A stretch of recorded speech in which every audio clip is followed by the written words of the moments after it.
when most people make $1,000, they think that they can spend $1,000. But if you do that, you are never, ever, ever going to become wealthy. Remember, how do you become wealthy? The way you become wealthy is by taking money that you earn, not spending it all, taking the money that you don't spend, and using this money to buy investments. Focusing on the trends, not the emotions, but investments that are there to give you the cash flow. Cash is king, but cash flow is the queen. So now let's talk about this. If you really want to become wealthy, that means you cannot spend more than 3/4 of every dollar that you earn. And one of the things that I like to talk about is a 75-15-10 plan, which says for every dollar that you earn, 75 cents is the maximum that you can spend, 15 cents is the minimum that you're investing, and 10 cents is the minimum that you're saving.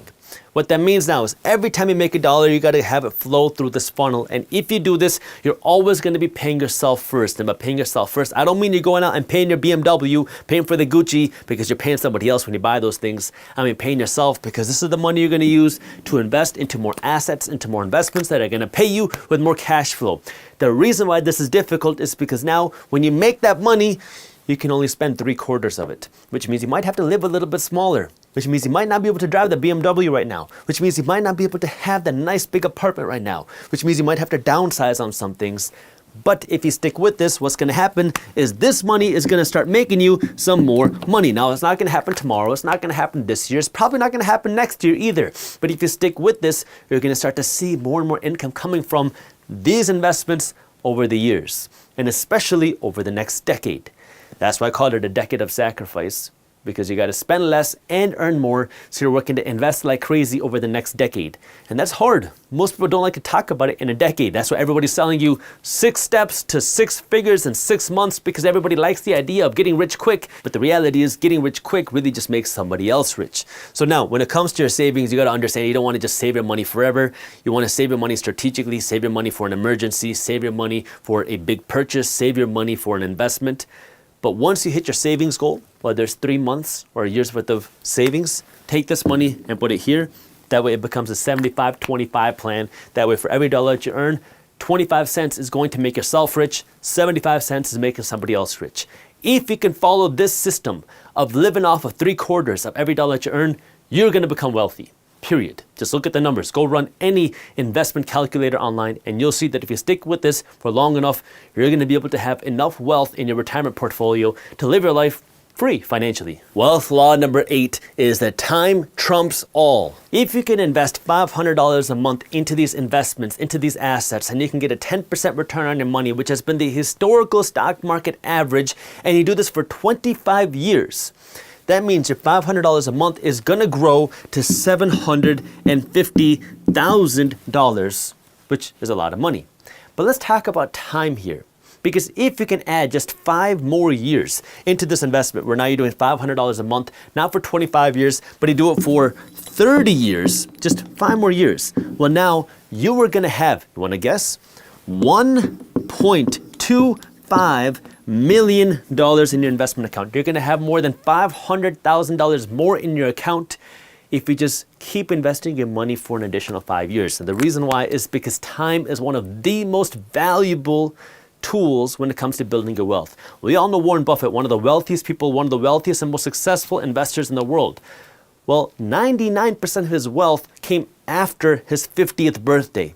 And he's been investing his money since he was 16. What that means is that time is one of the most powerful tools when it comes to building your wealth, because, well, every year you invest more money. And the more money you invest, the more money can grow, the more money that you can earn off of your money. And if you can keep compounding your money, well, that's going to allow you to keep growing your wealth. And now you might be saying, well, Jaspreet, eventually I want to use my money. Sure, no one's saying that you can't start living a nicer lifestyle as you make more money. But remember, if you just start spending every dollar that you earn, well, then you're not going to be able to grow your wealth. But if you spend a piece of every dollar that you earn, well, now you can keep growing your wealth while also living a bigger lifestyle. This allows you to build your wealth faster than you make other people's wealth. Wealth law number 9 is do not ask an insurance salesperson how much insurance that you need. And going along with that, do not ask a banker how much loan you need. And along with that, do not ask a realtor how much home you can afford. These people, while they might be nice, they might have the best intentions, they also have different intentions, because these salespeople are paid on commission. And their goal is to sell you more. If you ask an insurance salesperson how much insurance you need, their answer will be more. If you ask a banker how much loan you need, the answer will be more. If you ask a realtor how much home you need, their answer will be more. Now again, I'm not saying these are bad people, but you got to understand the game. Everybody has their own goals, everybody has their own intentions, and you gotta have yours. And that means your intention and your goal should be to protect your finances. And that means you gotta have the best financial education to make the decision as to what's right for you. The whole world is in the business of trying to sell you things. There's no entity, no company in the world that would exist if they were not in the business of trying to sell something. And most people hate this idea because they have no idea how to stop saying no. They feel like if somebody says, hey, buy my stuff, that they open up their wallet magically and their money just pulls and flies out of their wallet going into somebody else's bank account. That's not how it works. You also have a decision to say, I don't want that much insurance. I don't want that big of a home. I don't need that loan. And when you have that, it is so freeing because now you get to decide how you want to use your money, but that requires you to have the financial education, which you're going to have to go out and earn and invest in to decide what's worth you spending your money on and what's not. And you got to remember, people are in the business of selling you things. Again, nothing wrong with that. You just got to know what's worth you spending money on and not. And in case you're wondering, of course, I got my own intentions as well. I want you to hit that thumbs up button. I want you to hit the subscribe button. And I want you to join Market Briefs. And wealth law number 10 is that wealth does not make you a good person. A lot of people have this misconstrued reality when it comes to money, and I get it, because if you don't have a lot of money, you think that money is going to solve all of your life's problems, that if you have more money, it's going to make you a more desirable person, and if you have more money, it's going to make you a happier person. You're going to feel better. You're going to not have that depression or anxiety anymore. But the reality is, more money will fix the financial parts of your lives. More money will not fix the mental health part of your lives. More money will not fix the physical health part of your lives. And more money is not going to fix the spiritual part of your lives. These are 4 different aspects of your lives. You got to be physically fit, mentally fit, spiritually fit, and financially fit if you want to live a happy and fulfilled life. Now, more money can give you better resources when it comes to being physically fit. More money can give you better resources when it comes to being mentally fit. More money can give you better resources and access when it comes to being spiritually fit. But more money by itself is not going to fix these things.